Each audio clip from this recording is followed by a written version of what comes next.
ఓం గం గణపతయే నమః. ఈరోజు చాలా చాలా అద్భుతమైన పరిహారాలు, పూజా విధానాలున్నాయి. ఎవ్వరూ మిస్ కాకుండా అందరూ జాగ్రత్తగా చూడండి. ఈరోజు గరుడ జయంతి. పైగా శుక్రవారం, అమ్మవారి పూజ మరియు శ్రవణ నక్షత్రం, విష్ణు నక్షత్రం. కాబట్టి ఈరోజు విశేషమైన పూజలు, గరుడుని ఆరాధించే విధానం మరియు పరిహారాలతో ఈరోజు వీడియోని ఎక్కడా మిస్ కాకుండా చూడండి. హాయ్ ఫ్రెండ్స్, అందరూ ఎలా ఉన్నారు? ఈరోజు కార్యక్రమానికి స్వాగతం, సుస్వాగతం. ఎప్పట్లాగే మన కార్యక్రమం సుభాషితం, కార్యసిద్ధి, సంకల్ప సిద్ధి, ఆరోగ్యం ఔషధం లాంటి మంచి మంచి విషయాలతో చేయవలసిన పూజా విధానాలు, పాటించవలసిన పరిహారాలతో ఈరోజు వీడియో సిద్ధంగా ఉంది. మరి ఎక్కడ వీడియోను స్కిప్ చేయకుండా జాగ్రత్తగా చూసి అందరూ పూజా విధానాలను, పరిహారాలను పాటించి సర్వదా ఆ భగవంతుని కృపకు ప్రసన్నులు కాగలరని ఆశిస్తూ ఇవాల్టి వీడియోను పంచాంగం అనే అంశంతో మొదలు పెడతాం. నేటి పంచాంగం తేదీ 9/2/2024 శ్రీ శోభకృత నామ సంవత్సరం, ఉత్తరాయణం, హేమంత ఋతువు, పుష్యమాసం, కృష్ణపక్షం, చతుర్దశి ప్రస్తుతం. తదుపరి అమావాస్య ఘడియలు ప్రారంభం. నక్షత్రం శ్రవణ నక్షత్రం. వారం శుక్రవారం. తదుపరి సుభాషితం అంశం గురించి తెలుసుకుందాం. నేటి సుభాషితం: మండుతున్న చెట్టు మీదకు ఏ పక్షి వాలదు, అలాగే కోపంతో రగిలిపోయే వాడికి సుఖ సంతోషాలు ఎన్నటికీ ఉండవు.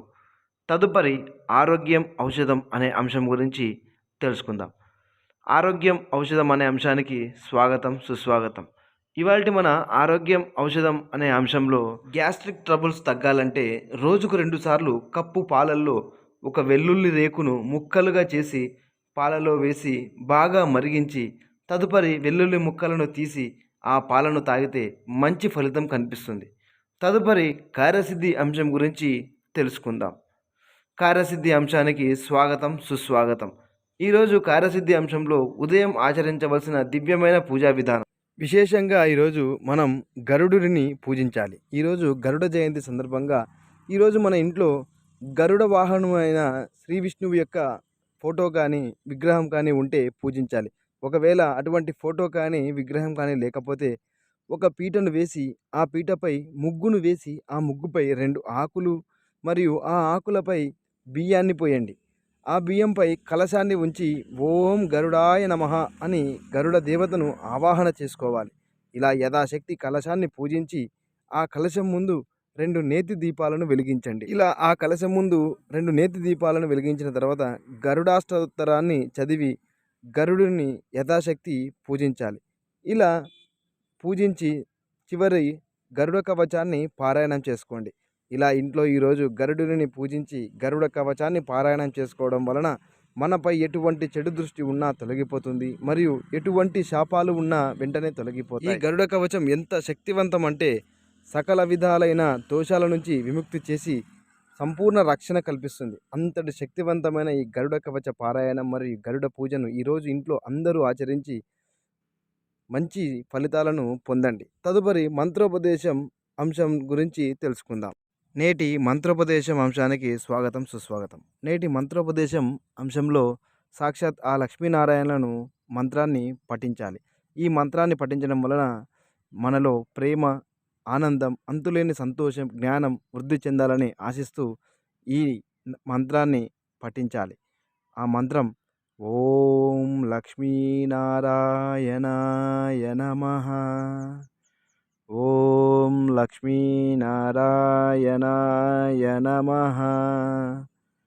ఓం లక్ష్మీనారాయణాయ నమః. అందరూ ఈ మంత్రాన్ని పఠించి సాక్షాత్ ఆ లక్ష్మీనారాయణల కృపకు పాత్రులు కాగలరని ఆశిస్తున్నాం. తదుపరి మన కార్యక్రమంలో చివరిగా సంకల్ప సిద్ధి అంశాన్ని తెలుసుకునే ముందు వీడియోను చివరి వరకు చూసి లైక్ చేసి అలాగే వేరే వారికి షేర్ చేయడం ద్వారా వీడియో చాలామందికి ఉపయోగపడుతుంది. సంకల్ప సిద్ధి అంశానికి స్వాగతం, సుస్వాగతం. ఈరోజు సంకల్ప సిద్ధి అంశాన్ని ఎక్కడ జాగ్రత్తగా మిస్ కాకుండా చూడండి. ఈరోజు గృహయోగం లేని వారికి గృహయోగం పరిహారం చెప్పబడుతుంది. ఈరోజు సాయంత్రం చేయవలసిన దివ్యమైన పరిహారం శుక్రవారం, పైగా అమావాస్య గడియలు. ఈరోజు లక్ష్మీ పూజను తప్పకుండా మర్చిపోకుండా చేయాలి. పైగా దీపావళి అమావాస్య ఎంత శ్రేష్టమో అలాంటిదే శుక్రవారపు అమావాస్య పూజ అంతే శ్రేష్టం. అమ్మవారికి పారిజాత, సంపంగి పుష్పాలు అంటే చాలా ప్రీతి. అలాగే మరువం, ధవనం ఇటువంటి సుగంధభరిత పుష్పాలు మరియు సుగంధభరిత పత్రాలు సేకరించి ఈరోజు సాయంత్రం లక్ష్మీదేవి ముందు ఆవ నూనెతో 2 దీపాలను పెట్టాలి. ఇలా దీపాలను పెట్టి పుష్పాలు, పత్రాలతో అమ్మవారిని అర్చించి పూజించాలి. ఇలా అమ్మవారిని భక్తి శ్రద్ధలతో ప్రార్థించి కనకదార స్తోత్రాన్ని పారాయణం చేసుకోవాలి. ఇలా చేయడం వలన ఇంట్లో సమస్త దారిద్ర్యం దూరమవుతుంది. మరియు గృహయోగం లేని వారికి అంటే భూమి కొనాలన్నా, ఒకవేళ భూమి ఉండి గృహ యోగం లేకుండా వేరే ఇతర కారణాలతో గృహం కావాలనుకునే వారు ఈరోజు అమ్మవారి ముందుగా కొబ్బరికాయని కొట్టాలి. కొబ్బరికాయని ఇలా కొట్టడం ద్వారా రెండుగా అవుతాయి. ఇలా 2 కొబ్బరి గిన్నెలలో నెయ్యిని పోసి ఒత్తులు వేసి దీపాలను వెలిగించండి. అమ్మవారిని పుష్పాలతో, పత్రాలతో అర్చించి తదుపరి దీపాలు కొండెక్కిన తర్వాత ఆ కొబ్బరితో ఇంట్లోనే ఏదైనా ప్రసాదాన్ని తయారు చేసుకొని భుజించడం వలన గృహయోగం తప్పకుండా ప్రాప్తిస్తుంది. ఖచ్చితంగా ఆ ప్రసాదాన్ని ఇంట్లోని వారు మాత్రమే భుజించాలి. బయట వ్యక్తులు భుజించరాదు. చాలా చక్కని పరిహారం. ఈరోజు అమావాస్య శుక్రవారం రోజున లక్ష్మీదేవి యొక్క సంపూర్ణ అనుగ్రహం కోసం అందరూ తప్పకుండా ఈ పరిహారాన్ని ఆచరించండి.